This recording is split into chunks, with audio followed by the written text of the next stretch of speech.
Bitawan mo ako! Kunin mo na lahat ng pera ko! Huwag mo lang akong saktan! Wala ka nang magagawa. Akin ka.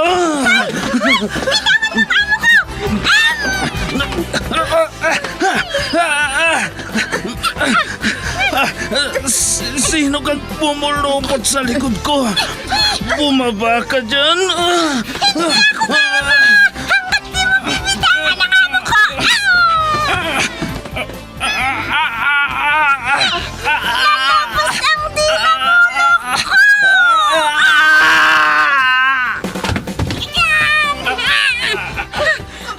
Ayan! Natumba na siya, madam! Salamat, Pepita! Salamat!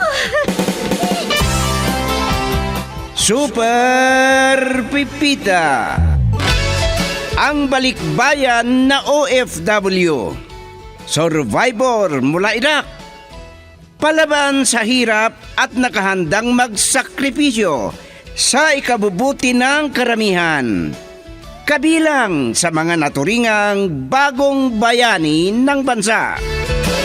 Super Pipita, isang dula na kung saan inyong mapapakinggan ang iba't ibang pakikipagsapalaran ng isang OFW.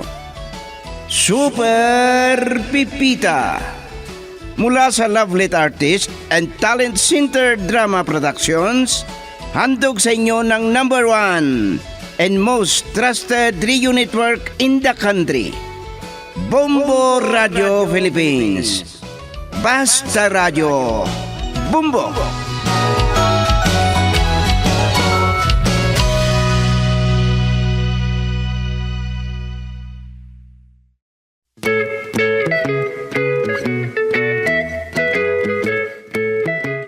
Mula sa Lovelet Artist and Talent Center Drama Productions, ihandog sa inyo ng #1 and most trusted radio network in the country, Bombo Radio Philippines, ang unang bahagi ng isang linggo nating kasaysayan na pinamagatang Madiskarting Buhay, dito sa ating dula, Super Pipita.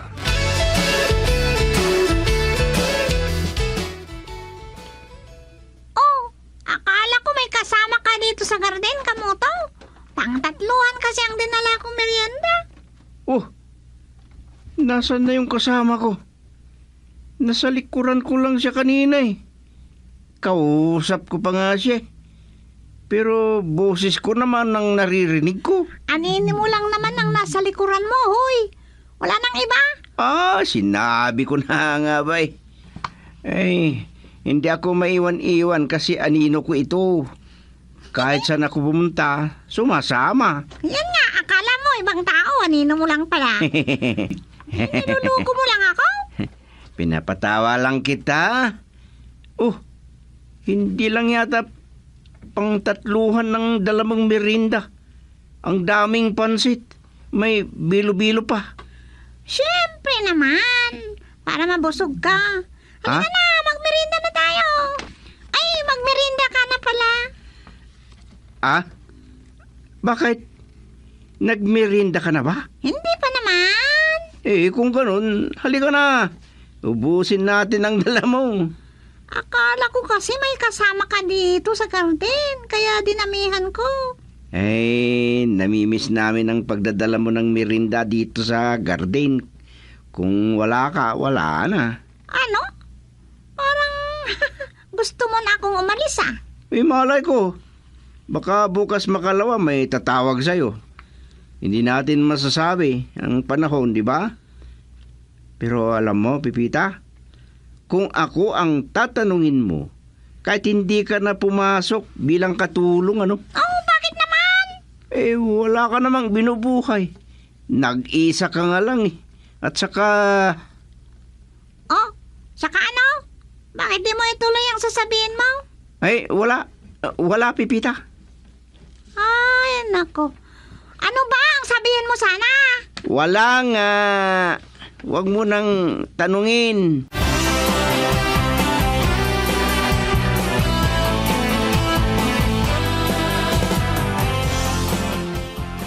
Si April talaga, oo. Parang dinaanan ng bagyo ang kanyang kwarto.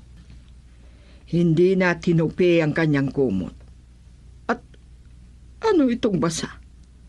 Ay, tuwalya. Naku, nilagay lang dito sa ibabaw ng kama. Hindi na sinampay sa labas. Oh, Mama. Kayo nang naglilinis sa kwarto ko. Nasaan ba si Manang Tersing? Nagpapakain ng mga aso. Ikaw naman, hindi mo lang tinupi ang kumot mo. At itong tuwalya mo, inalagay mo lang dito sa ibabaw ng kama. Trabaho ni Manang Tersing yan, Mama. Hindi ko trabaho. Nasaan kaya ang laptop ko? Hindi ko alam kung saan ko nailagay. O, ayan o. Muntik mo nang madaganan. Inuna muna sana ni Manang Tersing ang naglinis dito. Hindi na sana ako nagtanong sa inyo. Nilagay mo lang sana dyan sa ibabaw ng mesa mo para madaling hanapin. Ay, naiinis ako sa kanya sa totoo lang. Maghanap na kaya tayo ng iba, Mama? Ano? Ay, mahirap kayang maghanap ng katulong ngayon. Saan tayo kukuha? Pagtiyagaan na lang natin si Tersing. Masipag naman siya. Mabagal nga lang kumilos. Pero mapagkakatiwalaan. Ay, nako. Bahala na nga kayo.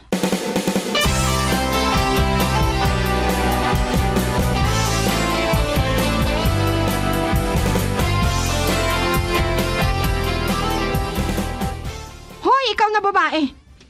Paano ka nakapasok dito sa bakuran namin, ha? Sandali nga't tatawag ako ng pulis. Ay, hindi. Uy, bakit? Ako to. Ako si Tersing. Ha? Ikaw pala yan? Ano bang nakain mo at nagsuot ka ng damit pang formal? Sinubukan ko lang isuot itong binili ko. Para hindi ako tahulan ng mga aso. Alam mo, kung maganda ka, hindi ka tatahulan ng mga aso. Bakit, madam? Pangit ba ako sa paningin ninyo? Ay, nako, kung ano-ano ang tinatanong mo. Halika na nga. Pumasok ka na sa bahay. Linisin mo ang aking kwarto. Pagkatapos, labhan mo ang aking maruruming damit. Pagkatapos, plantsahin mo na rin. Yan talaga ang susunod kong gagawin, madam.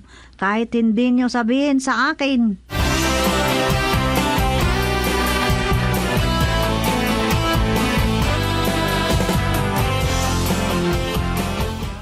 Ang dami na yatang ginagawa ni Tersing dito sa bahay. Kumuha na nga tayo ng makakasama niya. Hindi na niya nagagampanan ng ibang trabaho. Kaya pa naman. At maganda sana kung ang makukuha natin ay yung mabilis na kumilos, hindi gaya ni Tersing. Pero naisip ko, baka kung dalawa na sila dito hindi na sila makapagtrabaho. Kasi magdadaldalan lang sila. At isa pa, bakit pa tayo kukuha ng katulong? Tatatlo lang naman tayo. Anong tatatlo? 5 na yung aso mong malalaki. Ano kaya kung alisin na lang natin si Tersing at kumuha na lang tayo ng kapalit niya? Yung medyo maliksi ng konti. Ano? Aalisin mo si Tersing? Pagkatapos maghahanap ng iba? Mahirap ang maghanap ngayon. Sa bagay. O sige, bigyan mo ako ng 24 oras na mag-isip kung kukuha ako ng kasama ni Tersing o kaya palitan na lang natin siya.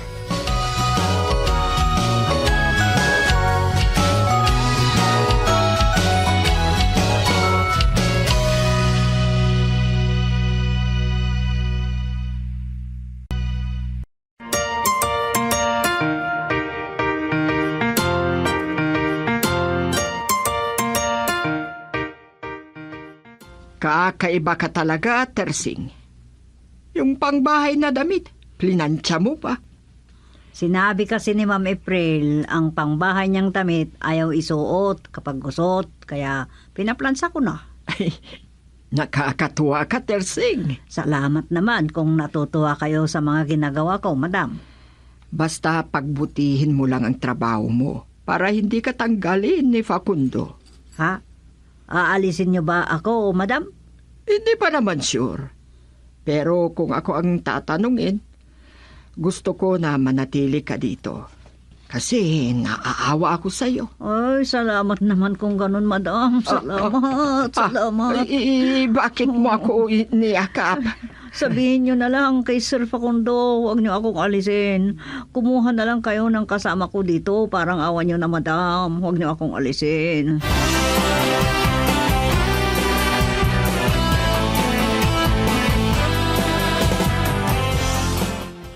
Akala ko, may sinat ako kanina. Plinansya pala ni Manang Tersing ang mga damit kong pambahay. Ayaw mo daw kasing isuot ang damit na gusot, kaya plinansya na niya. Ay, nagugutom na ako, Mama. Hindi ako nabusog sa minerienda ko kanina. Nagluluto pa lang si Tersing. Inuna niya kasi ang pamamalansya. Kung ganun, matutulog muna ako. Gisingin niyo na lang ako kapag kakain na. Sige, lalabas muna ako sa kwarto mo. Titignan ko kung nakaluto na si Tersing.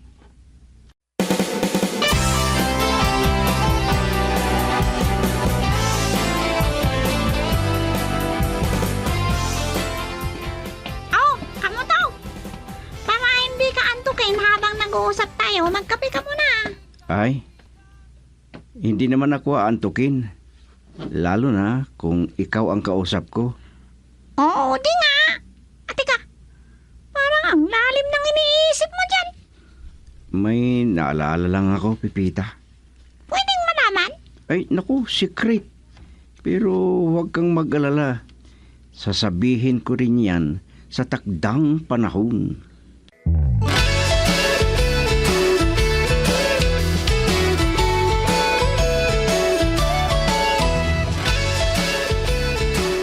Tignan mo nga naman ang madiskarte.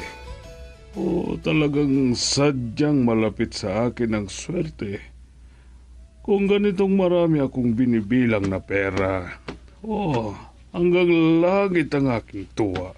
Sir, anong gusto niyong inumin? Kape o gatas? Hindi ako umiinom ng gatas, Tersing. Kung ganun, kape na lang, sir. Bakit ka nakatitig sa akin? Sandali Itatago ko muna ang mga pera ko. Sir, nagsawa na ba kayong nagpapasweldo sa akin? Parang awa nyo na, sir. Huwag niyo akong alisin na katulong nyo. Parang awa nyo na, sir. Wala akong ibang mapapasukan, sir. Huwag niyo po akong alisin.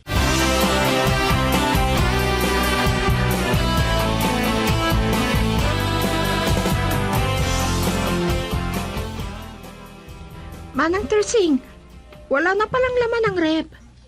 Bakit hindi mong sabihin kay Mama para makapamalengke ka? Magbibigay din yun. O kaya'y baka siya nang mamamalingke. Bibigyan na lang kita ng pang-grocery mo. Ilista ko lahat ang kailangang bilhin, ha? Huwag mong kalimutan. Hindi pa naman ako ulyanin. Pero kailangan pa din na ilista. Kasi pag nasa tindahan ka na, may pagkakataon na makakalimutan mo ang dapat mong bilhin. At para mabili lahat kung ano ang wala dito sa bahay, hindi ka na pabalik-balik sa grocery o kaya sa palengke. Kasya na kaya ang 3,000 sa grocery? Dagdagan nyo na lang, madam. Di natin alam kung ang mamahal mga bilihin ngayon. Ibalik ko na lang po ang sobra. Asus, kung tatanggalin nila akong katulong, magiging wise na rin ako,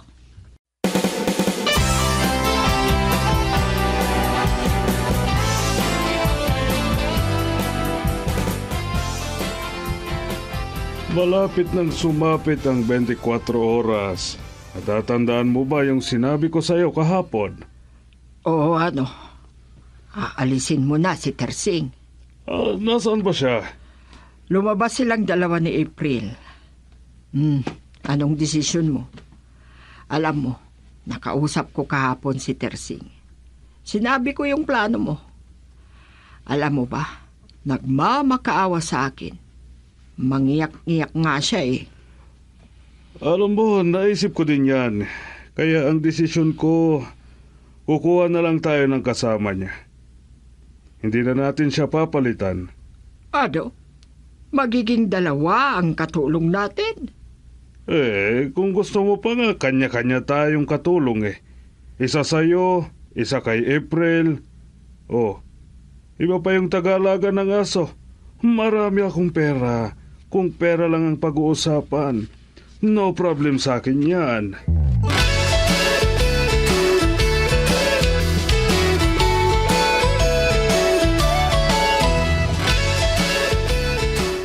Ano ba ito? Hindi pa ako matanda, pero nagiging ulyanin na rin ako. Nakalimutan ko yung wallet at yung laptop ko sa kwarto ko. Tawagan ko nga si Mama. Nakauwi na kaya si Manang Tersing galing sa grocery? Ayan, nagri-ring na ang cellphone ni Mama.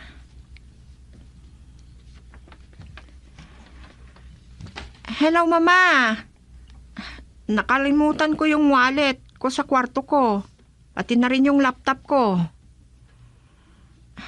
Wala bang bawas yung wallet ko? Hindi naman, Mama. Hindi ko naman pinag-ihinalaan si Papa.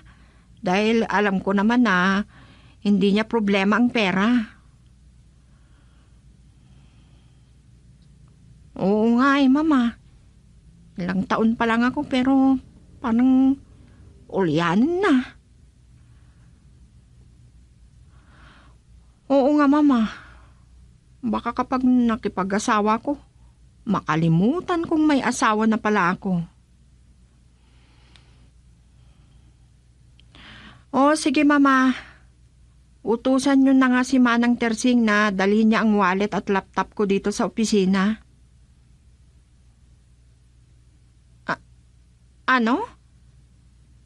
Si Istong na lang na driver ng Papa ang utusan nyo?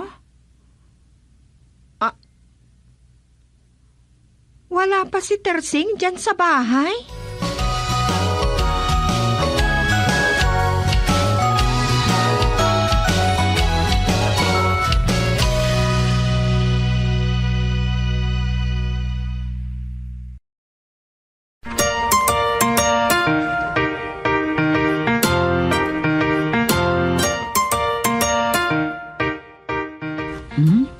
Alangan namang hindi ako magme-merienda.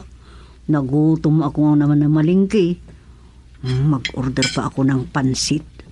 Kulang pa yung kinain ko. Hindi bali, may natira pa namang pera na binigay sa akin. Cellphone ko yata ang naririnig. Oo nga pala. Akala ko naiwan ko sa bahay. Si Madam April ang tumatawag. Hello, Madam! Hello, Manang! Nakauwi ka na ba sa bahay? Hindi pa, Madam. Nakasakay ako sa taxi. Malapit na ako. Nagsinungaling na ako. Samantalang nandito pa ako na lumalaklak. O ano? Kumakain pa ako ng pansit. Nabili mo bang lahat ang pinabibili ko? Opo, Madam. Walang labis, walang kulang. Nabili ko lahat. Hindi pa naman ako ulyanin. Noong bata nga ako, kapag inutusan ako ng lula ko na bibili ng sigarilyo sa tindahan, kahit hindi niya isulat, hindi ko makakalimutan. Ay, nako. Oo na. Sige. Nandito na si Manong Istong. Pinakuha ko sa kanya kasi ang wallet at laptop sa bahay. Bye! Akala ko ako ang ulyanin. Pati pala si Madam April. Bayaran ko na ang nakain ko dito na pansit. Saka na ako uuwi.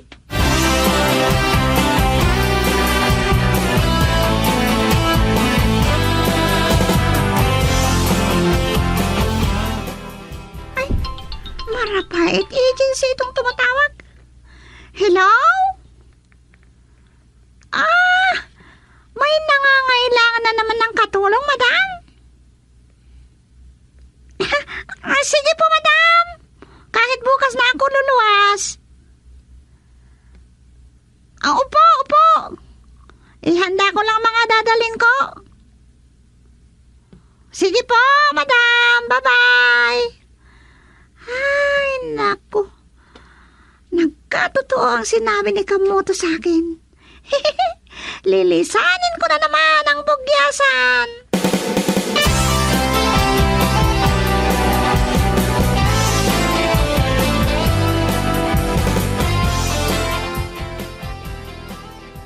Kamoto, nagkatotoo ang sinabi mo. May mapapasukan na naman ako. Ganun ba? Wala nang magdadala sa akin ng merienda. Ikaw naman. Yan lang bang merienda ang pananabikan mo sa akin? Ay, hindi naman. Ay, nako. Ito sanang magandang pagkakataon, pero... Ay, nako. Ay! Ano bang mangyayari sa'yo? Hindi ka na makapagsalita? Para kang taimtim na nananalangin na dyan. Ay, ang sabi ko, tutulungan kitang maghanda sa pag-alis mo. Ay, salamat naman. Yan din sana ang sasabihin ko sa'yo. Pero wala. Ayos lang naman ang bahay ko na iiwanan ka. Ay, sandali lang ha. Nakalimutan kong i-charge ang aking cellphone. Mag-charge muna ako. Eh, ako din pala. Lubat din ang aking cellphone. Ay, nako. Sige na, mag-charge ako Patay. dyan.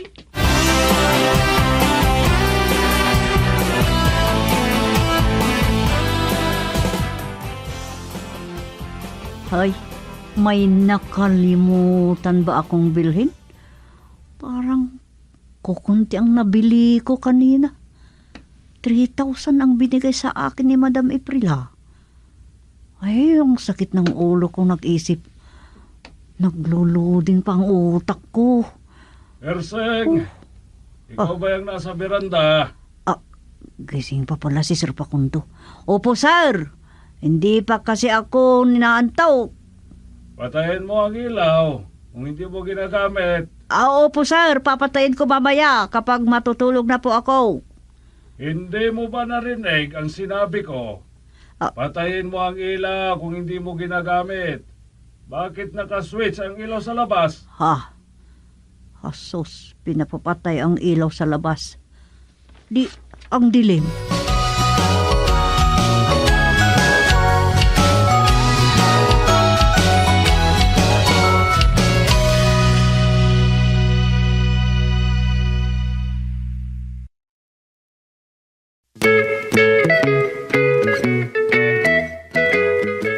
Ano ang mga susunod na mangyayari sa ating kwento? Mga kaibigan, pakinggan bukas ang karugtong ng isang linggong kasaysayan na pinamagatang Madiskarting Buhay. Dito sa ating dula, Super Pipita. Isinulat para sa radyo ni Delfin Dumayas at sa direksyon Leti Astudillo Aquino. Handog sa inyo ng number 1 and most trusted radio network in the country, Bombo Radio Philippines. Basta Radio. Bombo!